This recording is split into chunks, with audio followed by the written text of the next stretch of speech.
Hey y'all, I'm Tasha Stone, and this is my analysis of the graphic novel Harley Quinn and the Birds of Prey, The Hunt for Harley. This series is published by DC Comics under their DC Black Label imprint and is rated for ages 17 and up for a few instances of the F-bomb and gore. Now, Harley Quinn is the creation of Paul Dini and Bruce Timm, and the creative team for this series consists of writers Amanda Conner and Jimmy Palmiotti, artists Amanda Conner and Chad Hardin, colorists Alex Sinclair, Paul Mounts, and Enrica Aaron Angiolini, letterers John J. Hill and Dave Sharp, with Maggie Howell and Amadeo Totoro as associate editors, and Chris Howell as the editor of both the main series and this compilation. If I've mispronounced any of these names, I apologize. This is not a genuine graphic novel, but is in fact a compilation of issues 1 through 4 of Harley Quinn and the Birds of Prey. It also includes a short story called Harley Quinn and the Annihilators from Black, White, and Red.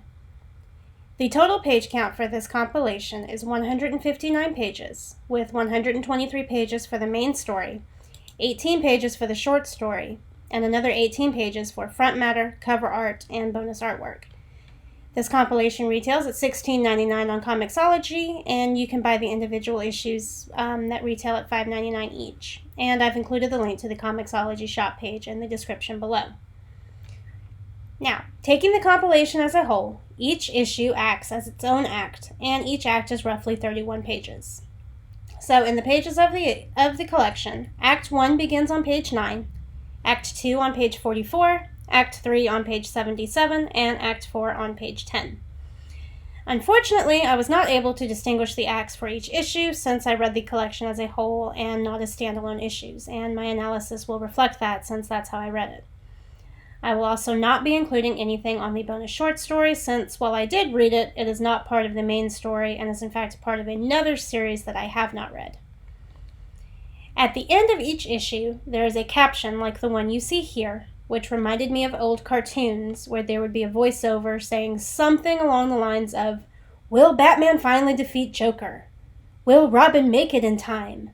Find out next week in Batman, Time is of the Essence."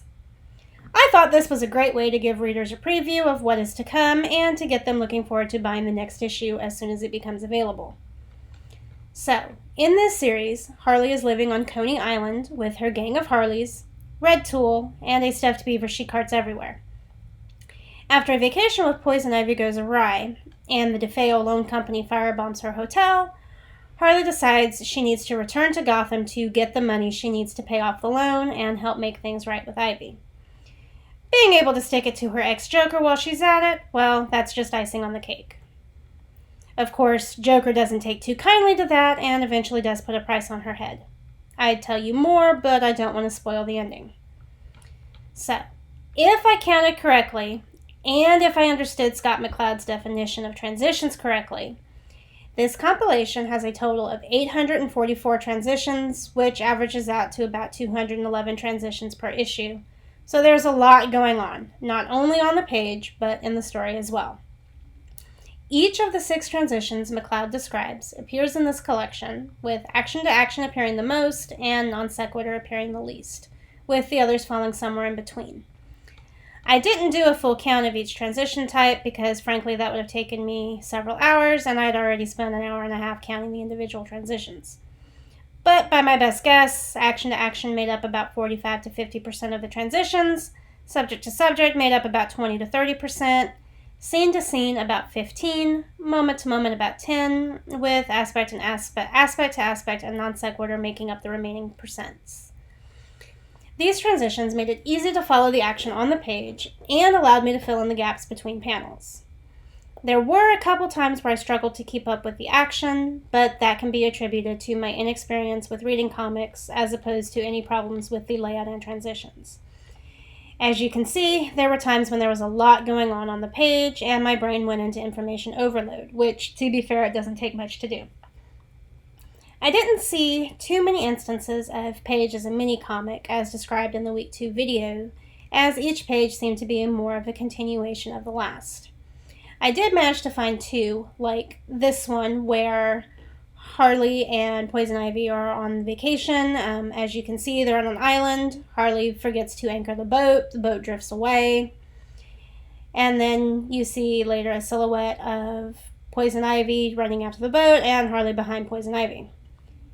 And then there's this one, which is a conversation between Harley and Riddler, where Harley's answering all of Riddler's riddles, Riddler's getting more agitated, and Harley's being Harley, and she's insane, and that's the reason why she's able to keep up with this. I don't think that I would. I have to say, I loved this moment with Harley, and the reference to the Princess Bride.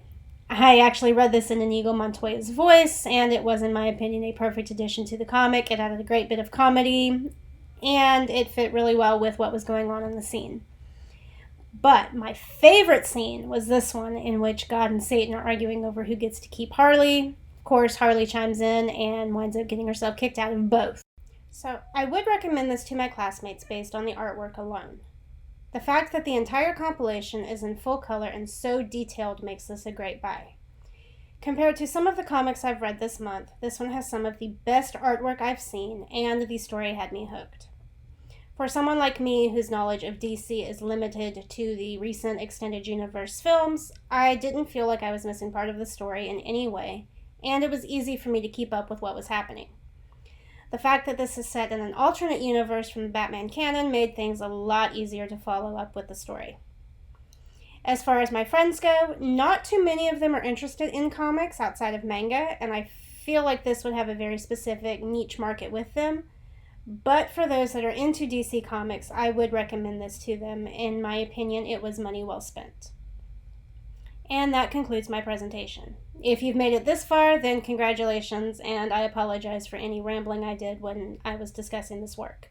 I've had a lot of fun this month, and I look forward to watching your presentations this weekend.